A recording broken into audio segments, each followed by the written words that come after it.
Hi everyone, and thank you very much for having me. Colleagues, ladies and gentlemen, every morning I check my phone and the TV for news on the latest data on global COVID-19. As of this morning, more than 53 million people have been infected by COVID-19 and more than 1.3 million people have lost their lives. I hope that you are all healthy, and I'm very happy to meet you all virtually. Ladies and gentlemen, for Indonesia and many other countries, November is a summit month. Last week, we just finished the ASEAN Summit and related summits. This week, we have the APEC and G20 Summit. And on top of that, there are also many bilaterals and trilaterals meetings taking place this month. Is it a good sign or a bad sign? For me, it is a good sign. All countries continue to spare no effort in making the world a better place. For this session, you pose a question: is a world of more cooperation and less rivalry possible? My answer is, it is possible. It is very much possible. But for sure, it is not easy. It needs give and take. It needs cooperation and collaboration. It needs global leadership and commitment. I recall my president's statement during the 75th UNGA last September. At the beginning of his statement, my president underlined, I quote, "There is no point of victory among ruins. There is no point of being the largest economic powerhouse in the midst of a sinking world," unquote. This statement holds a very deep meaning. We all live in the same planet. We breathe the same air. We are interconnected to each other. We cannot disconnect from each other. Yet, being interconnected is not enough. We must think of it as our strength, our engine to progress. And this requires global collaboration, because in this interconnected world, when one disconnects, all flows will be disrupted, and we will all stand to lose. The only way to move forward is by progressing together. Ladies and gentlemen, the world is now facing three main challenges: the COVID-19 pandemic, its socio-economic impact, and how we maintain global peace and stability. These three elements are different, but in fact, they are again interconnected. We do not have the luxury of dealing with them one by one. The clock is ticking. We must deal with all three elements at once. So let me try to convey my views on these three challenges. First is on the pandemic. When I joined the Ministry of Foreign Affairs about 34 years ago, I could not imagine that one day diplomats will have to deal with health issues in detail. This year, I learned a lot about it. I learned a lot about vaccine, about therapeutics, about diagnostic and others. Now I can discuss the health issue at home with my son. He is a medical doctor. The question for the world now is, do we have the resources to provide sufficient diagnostic, therapeutics, as well as vaccine for all? Developed countries have more resources to deal with emergency needs. But what about the developing and least developed countries? Hence, during the upcoming G20 summit, President Joko Widodo will be among those calling for solidarity.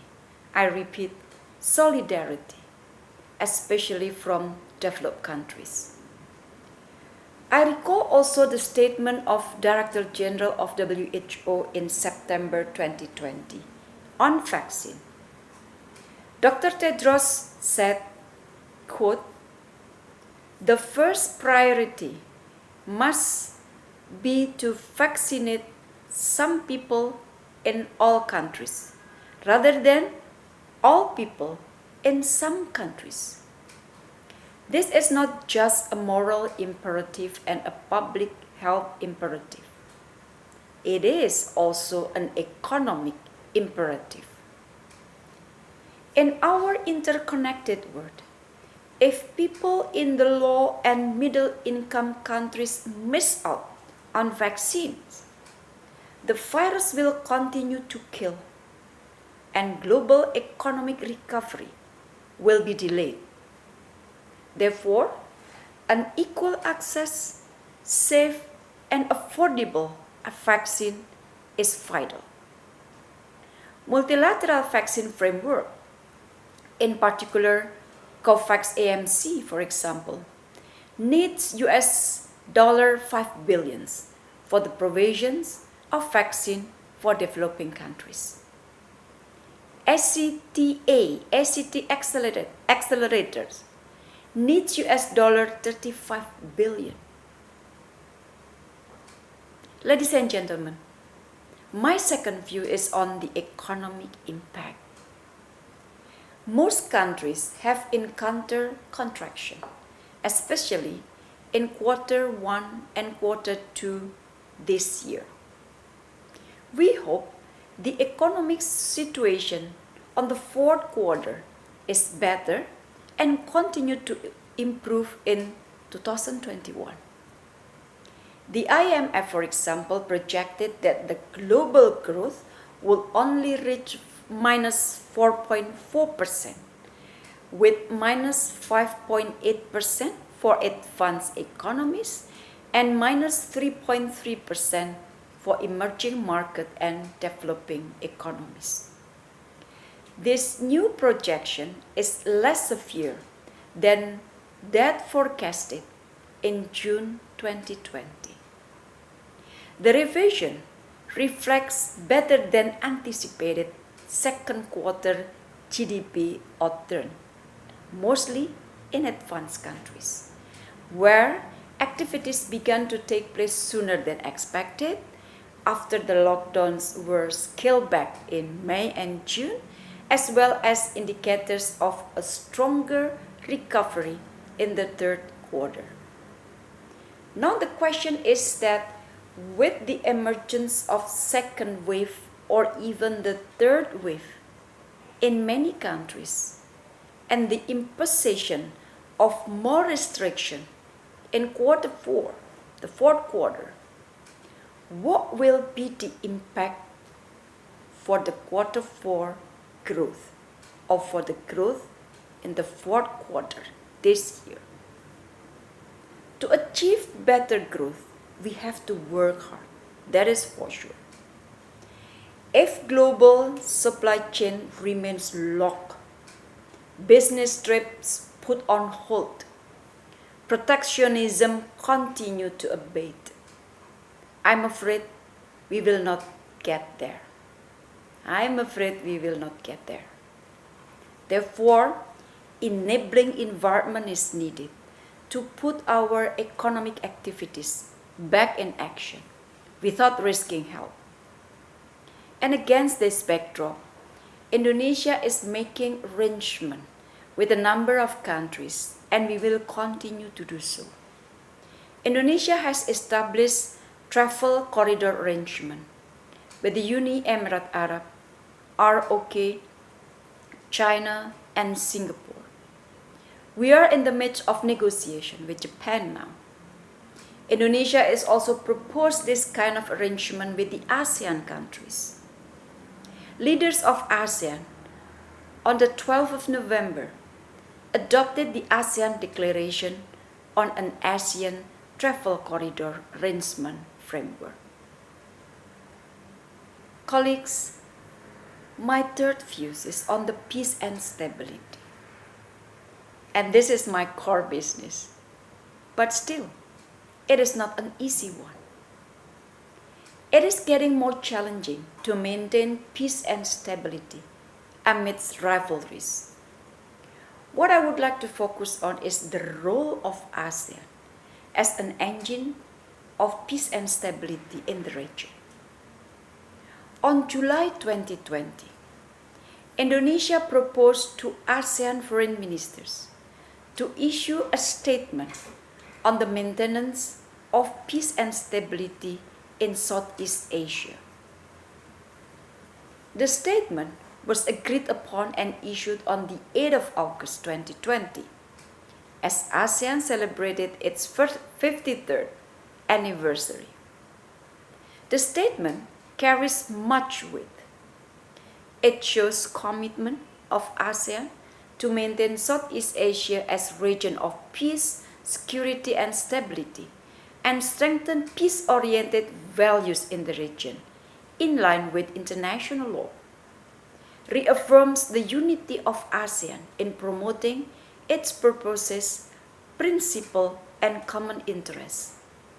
Reaffirm the importance of upholding Treaty of Amity and Cooperation, ZOPFAN, as well as the principle of the ASEAN outlook on Indo-Pacific, and encourage partners to cooperate. So this statement should be read as a commitment of ASEAN to be neutral, to forego taking side in rivalries, and promote cooperation with all partners.